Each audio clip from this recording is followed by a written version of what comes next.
Yes. Jean-Marie Le Pen, bien bonsoir. Dans quelques minutes, nous allons revenir sur la situation politique à quelques jours du deuxième tour. Rapidement, une ou deux questions sur ce drame qui provoque pas mal de réactions. Ainsi, ce communiqué de Jacques Chirac qui vient d'être publié, qui parle d'un geste sauvage qui semble être de nature raciste. Cet acte odieux nous rappelle une fois encore la vigilance qui s'impose devant toutes les formes de l'intolérance.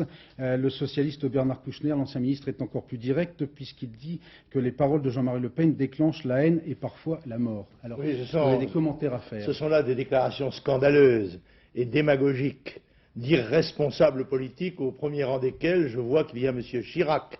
Personne ne sait rien de cet incident qui s'est produit hors du défilé de Jeanne d'Arc, hors du défilé du Front National. Même pas au même niveau, puisque nous étions au niveau du pont, et que ces faits se sont produits à 150 mètres en amont de ce pont, mais sur les berges. Et que par conséquent, personne, en tous les cas pas dans la police, ne met en cause le Front National. Mais immédiatement, il suffit qu'il se produise un incident pour que des politiciens plus ou moins véreux fassent des déclarations antiracistes en espérant que celles-ci retombent sur notre responsabilité. C'est scandaleux et ça indique bien à nos concitoyens ce qu'ils devront voter dans les jours qui viennent. D'un mot tout de même, est-ce que vous condamnez cette Je ne peux pas condamner quelque chose que je ne connais pas. Je regrette qu'un malheureux se soit noyé, mais dans une agglomération de 10 millions d'habitants, il se produit des incidents de ce genre sans que nous soyons directement responsables ni obligés de les commenter, même si ce sont des étrangers qui en sont victimes.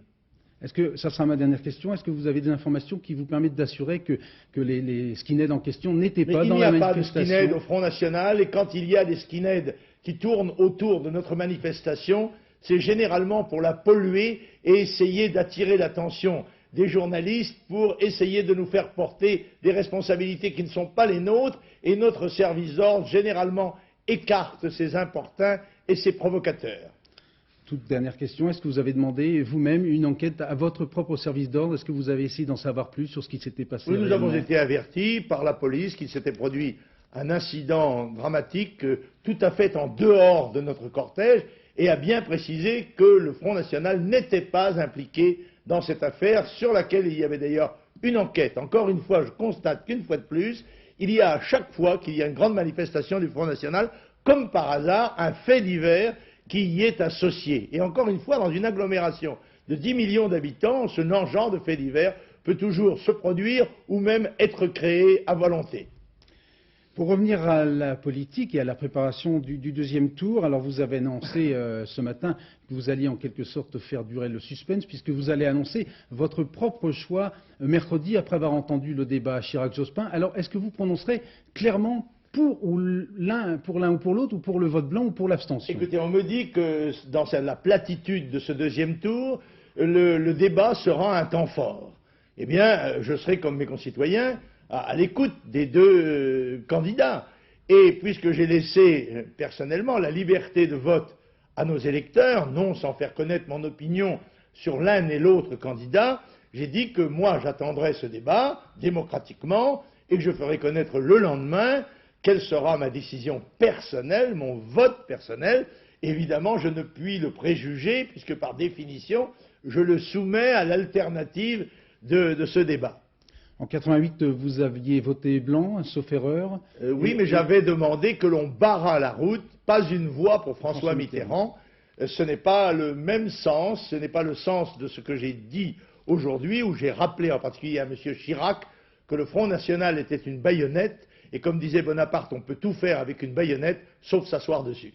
Précisément, quand vous dites que Chirac, c'est Jospin Empire, on peut en déduire que vous avez même une petite préférence pour Jospin, et que vous avez qualifié d'homme respectable. Pourquoi vous l'avez qualifié d'homme respectable? Parce que M. Jospin, n'ayant pas été Premier ministre, n'ayant pas été président de Conseil général, n'ayant pas été maire de ville, ne s'est pas trouvé impliqué dans les magouilles et dans comment dirais-je, les enquêtes qui visent un certain nombre de gens, même y compris l'un des deux candidats.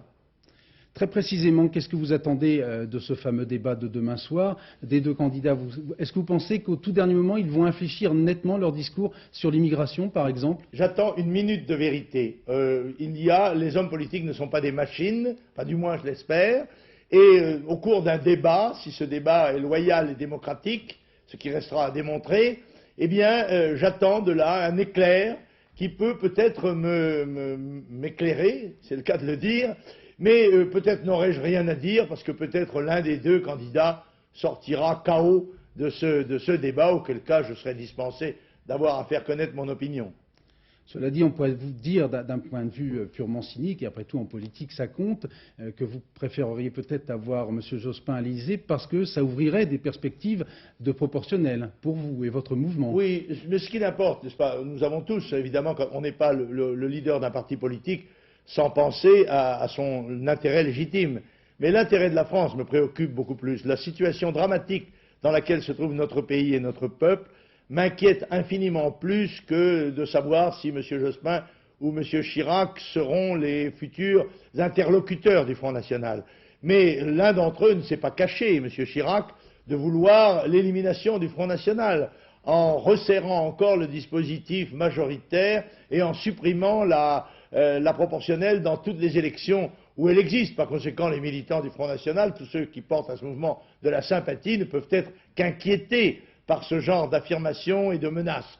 Mais pour la France, je crois malheureusement que l'un et l'autre de ces candidats ne seront pas en mesure, même s'ils avaient de la bonne volonté, après tout, je ne la leur mesure pas, pour sortir le pays du drame de l'immigration, du chômage, de l'insécurité, de la corruption politique, de la dénatalité, du fiscalisme.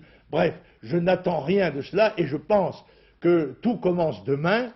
Et c'est pour cela que j'ai appelé à un grand rassemblement patriotique, un grand rassemblement du peuple français. J'ai dit le Front National, ce n'est pas la droite, c'est la patrie. C'est le peuple français, c'est la volonté d'établir pour notre pays une voie de salut. Et je crois qu'il y a des élections, il y a des élections municipales, peut-être des élections législatives, eh bien nous serons sur le terrain. Merci pour clore ce chapitre ce soir, là, puisque vous aurez l'occasion d'y revenir mercredi. Je vous propose d'entendre la réaction des principaux intéressés après votre discours de ce matin. Vous allez l'entendre, RPR et socialistes, pour une fois, se rejoignent sur le thème « Tout ce qui est excessif est insignifiant ».